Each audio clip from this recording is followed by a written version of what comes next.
I was getting an MRI done because I was having pain in my hip. And the doctor came in and he's like, "So we don't see anything like in your hip area, but we're wondering if maybe your fibroid is pressing up against a nerve and that's why you're having pain." And I was like, "What are you talking about?" He shows the x-ray. He's like, "You have a fibroid the size of a lemon." Maybe an orange. Grapefruit size. Watermelon sized. It's pushing on my spine and my organs are running out of room and all kinds of weird stuff. In an effort to become a mother, learning that I was already pregnant with this mass of cells that was just eating my body to keep itself alive. The technician might as well have just told me I had a baby, because that would also have been just as surprising. They were like, "Oh, it's measuring like that of a 6-month pregnant person." 5 months. 6 months pregnant? They said it's about 9 centimeters, where it's actually above my stomach and all the way down to my pelvis. On my right ovary, 3 on my right, and then 1 on my left. There's over 20. There were so many that they didn't even count. She was like, "Your uterus is twice the size of a normal uterus." 2 of them were twice the size of my uterus. The size made perfect sense to the pain that I was feeling, how sick I was getting, how nothing was working.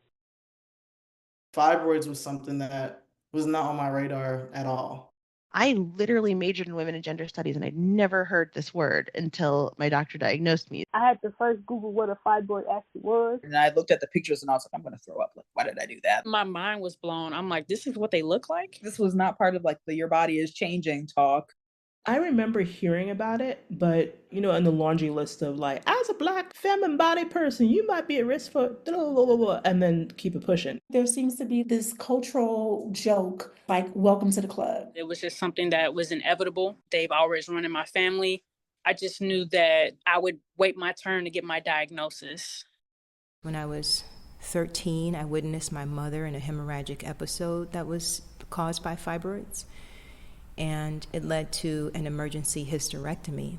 I was quite young. I had just begun menstruating, and to see her lying in blood and being carried out of the house and then having to support her as she convalesced at my grandmother's for 3 months, which was an entire summer, it was terrifying.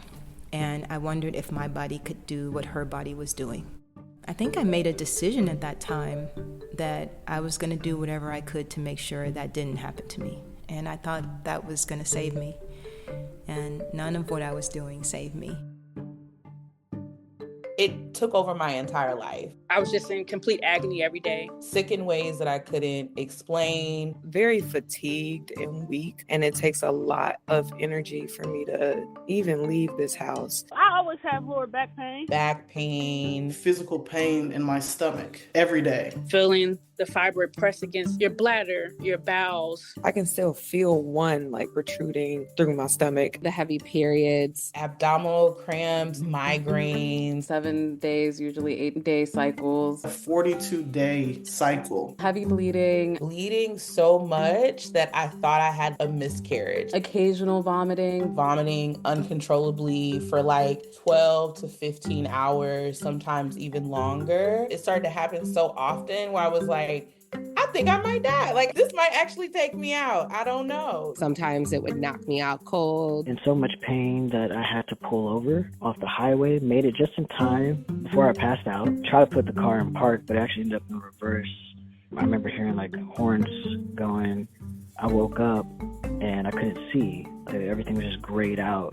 And I had an incredible fever. Just out and about in the world, still dealing with this, having to go to the bathroom every 2 hours to change. Every night I was waking up to go to the bathroom without fail. And it never dawned on me that I didn't always do that. I thought someone was stabbing me in the night. I literally cannot move my legs like I used to. I just felt like I couldn't move. This is terrifying to know that these masses just started growing in your body for no reason. And nobody knows why. Like, what the fuck is that about? Looking at the statistics, I'm like, oh, this is really bad and no one can explain why. The doctors, they're like, there's very little research and da-da-da. That's not helpful. That sounds very bizarre. It's common in like a large population, but you don't kind of research about it. I understand why There's so little research. It's racism, it's misogyny, it's so many things. And I'm still like, what? That's not what I want to hear. I want to know why it's happening. I'm paying this money for these doctors. Y'all need to give me all the answers. I want to know how people get these. Why is it more prevalent in Black women? Once they're removed, why do they continue to grow? Why? I don't think there's anything wrong with speculation. It's my body. I can speculate all I want to. The hoteps don't be all the way wrong. And so it makes me wonder, as a kid who grew up getting relaxers.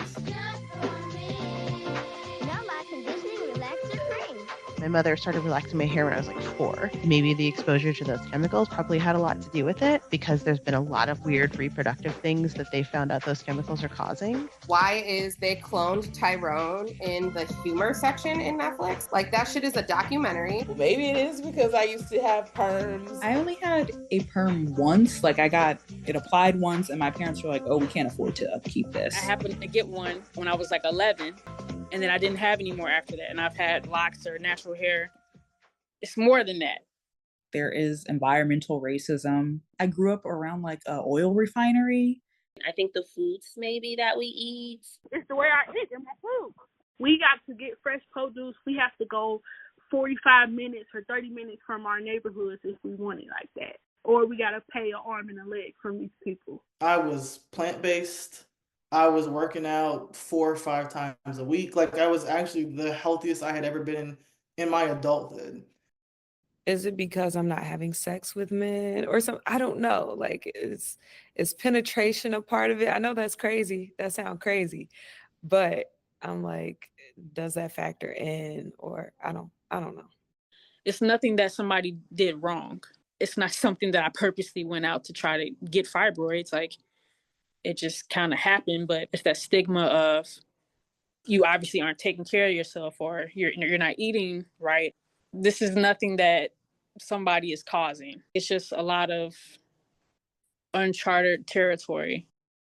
I really feel like it's epigenetics. I believe in epigenetics and the fact that we pass trauma through our genes. It's kind of in our DNA, and it's being passed down. Definitely like trauma being passed down. Until that trauma is resolved, it kind of eats them up on the inside, like literally. I absolutely felt that it was ancestral, and I blame J. Marion Sims. He's considered the father of modern gynecology. Sims was a white Southern doctor who experimented on enslaved Black women without anesthesia or informed consent. My body has been revolting against centuries of systemic violence. The stresses of being a Black woman in America, or things that we've endured, impacting our whole body. For most of my life, I've been in cities. They've been expensive, and I've been around a lot of Black women who are like just making it by. When I interviewed my mom, she said that in her day they called fibroids the working woman's disease. The women who got them were the women who had 3 jobs, who worked double shifts, who just like never sat down, who had 4 or 5 kids and, taking care of their parents too. It was common and accepted and not something that you got any special allowances for. We got more stress than white women. And us being Black women, we don't really talk about it. We don't feel that we get hurt, so we hold it all in. So maybe that's why, because, white women, they cry. When they cry, they get help. We don't.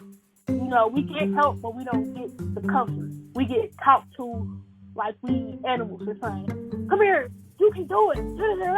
Versus white women, okay, Becky, And we know statistically when Black people are silenced or they suppress their emotions, autoimmune diseases start. Grief and anger held in the body, the ways that we are conditioned to repress our true feelings, it's just stuck inside of us. I was seeing a Chinese medicine doctor. When the fibroids started growing, I could tell she was concerned. It was a very physical presence. And she had asked me, which I thought was a very strange question, and it wasn't a language barrier. She's like, what do you think this is? I started having dreams of it being a head, and was very clear. It was fucking angry. And I don't have the resources to fight it. And she normally would not recommend surgery or anything like that. She's like, I actually think that this needs to leave. Even in the spiritual sense, sometimes things need cutting. I told my surgeon I wanted pictures and I wanted to see this being. I'm birthing it, so I want to see who it is. And I didn't tell her I thought it looked like a head or anything. I was just like, I just want to see what this looks like. And then when she sent me the imaging, she's like, this looks like a head and it looks angry. And I'm like, thank you.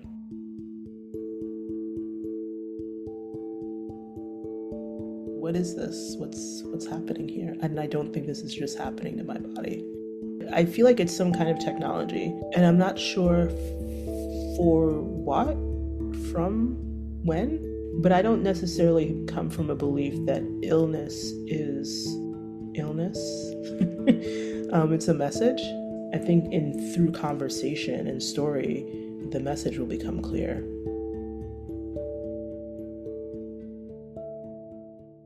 I did my thesis for yoga school on fibroids and on using yoga to heal the rage that I had believed by then was the real emotional root cause. I remember being such a fireball and other people noticing all the time. As I got older, it just felt less and less acceptable to be mad. And then the mad black woman narrative was bothersome, and I didn't want to be that. So then it got to a place where I'd only express anger when I was alone. Sometimes I would scream in the car. I would break things at home. Or I had this habit of kicking things. And sometimes I would hurt myself because there just felt like there was nothing acceptable to do with anger. I started to think that my body was cleaning up. It was gathering up the dross, the dis-ease, the muck, the stuff, packaging it up for me and storing it over here. Here, let me form these little benign pockets of muscle. When you think about like muscle and like action and rigidness. I would be most enraged by injustice. This country is fucked up. It's scary. It's scary out here. I can never make peace with that. And I also can't hold that revolt, that refusal inside of my body. It might have become a fibroid that I didn't realize that I had inside of my uterus. I'm not going to let that shit sit and fester. I have to say something. Like, I'm pissed off. I'm pissed off about this. I'm pissed off about the fibroids. I'm pissed off about what's happening in the world. I got to talk about it. I didn't know how tired I would get from speaking my truth. My anger over time got more repressed because I just got weathered. Even just moving through the healthcare situation, I'm exhausted by how much denial of reality there is. On top of navigating just the actual reality of having something in your body that's hurting you and causing you harm, having to navigate a healthcare industry that doesn't care about you, the health insurance industry that really doesn't give a damn about you. It was so much emotionally. I was advised to go to the hospital, but there's just fear of going. I mean, you hear about it all the time, like, especially Black women, you go to the doctor, your pain is not being taken seriously, and then the next thing you know, you've died for something minor. Before I'm making an appointment, I'm doing my Reiki, I got my tea with me, I have my support, I got my oils, I'm in deep prayer. I will suffer for a while before it's time for me to really go and see someone. And I went, and it was a Black woman gynecologist. She literally told me to lose weight. When I told her about my stomach pain, my irregular periods, she told me that it was because I was overweight. Literally berated me in the session. She's like, you were an athlete, what happened to you?